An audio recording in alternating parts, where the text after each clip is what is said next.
Timestamps, or chapter markers, on YouTube are in no way a new thing, but YouTube has made some changes recently on how they're displayed and how they can be used. The first bit of this video is going to be for content creators, or even aspiring content creators, where I'll show you how to create timestamps on your videos. And then I'll show you what YouTube is currently doing with them and how you can navigate a timestamp video using them. So to add timestamps to your videos, the first thing you're going to need to do is to, of course, determine where you want to place them. Once I finish making a video and am ready to upload it to YouTube, I'll watch my video through with a Word document open, so as I'm watching, I can note the time when I start talking about a particular thing in the video, and of course, what it is I'm talking about. The format YouTube uses looks like this. First you type the number of the minute, followed by a colon, and then the number of seconds. You'll then put a space, then a hyphen, I believe that's what it's called anyway, another space, and then the description of what's happening at that time code. You don't need to worry at all about listing a time range for a segment. All you need is when that particular segment starts. And from there, YouTube knows that marks the end of the previous segment. Once I've gone through the whole video, I'll upload it to YouTube and then copy and paste the timestamps into the video description. Just so you know, you don't have to type your timestamps up in Word first. You can, of course, just type them directly into your video description. I'm just giving an example of the way that I do it. From there, you'll do all the other stuff to get your video posted to YouTube, and from there, YouTube takes care of the rest for you. In the past, to use the timestamps, you had to expand the video description and click on the time code of the segment you wanted to see, and you would get jumped to that part of the video.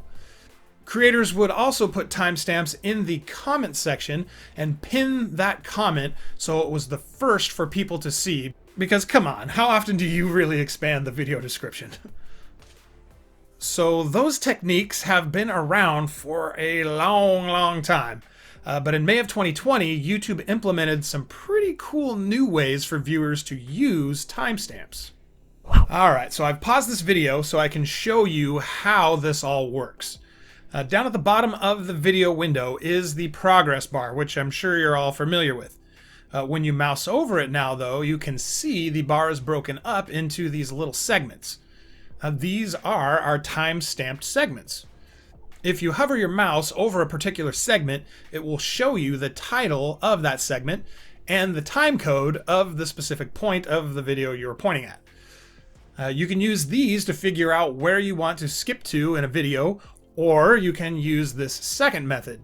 Below the progress bar, it shows the time code of where you are in the video, and right next to that, it will tell you the title of the segment you are on. If you click on the segment title, it will then bring up the chapter menu, which lists all the chapters, or timestamps, you put in your video description, and even has little screen grab thumbnails from that section of the video. Pretty cool stuff. Now, there are many of you watching this right now on your smartphone that are thinking, "That's great, you're showing us this for the PC, but we aren't watching on PC." Good news, this works almost exactly the same way on mobile. So let's take a look at that now. Once again, we have our progress bar, only we can't just mouse over it like we do on the PC, so we have to drag around the little red progress ball, and as we scrub through the timeline, it will show us the title of the segment we're on.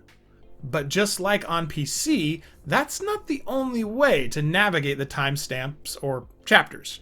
We can also tap on the title of the video segment we're currently on right here above the progress bar, and it will bring up the same list of chapters we saw on PC with their little thumbnails.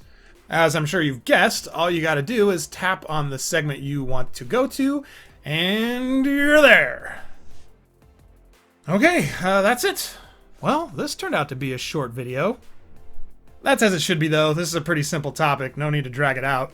Although, I'm sure there's going to be someone that's going to complain, "Shut up, you talk too much." Haters gonna hate, right? I hope you enjoyed the video, that it helped you learn something new. Being this is YouTube, there are those things you do that really help the channel that I encourage you to do if you feel so inclined. And if you're interested in taking your support of the channel to the next level. I do have an Amazon store linked in the video description where you can buy cool products that I often feature in my videos. Okay, that's it. I'm gonna head out. I hope you have a great day. We'll see you next time.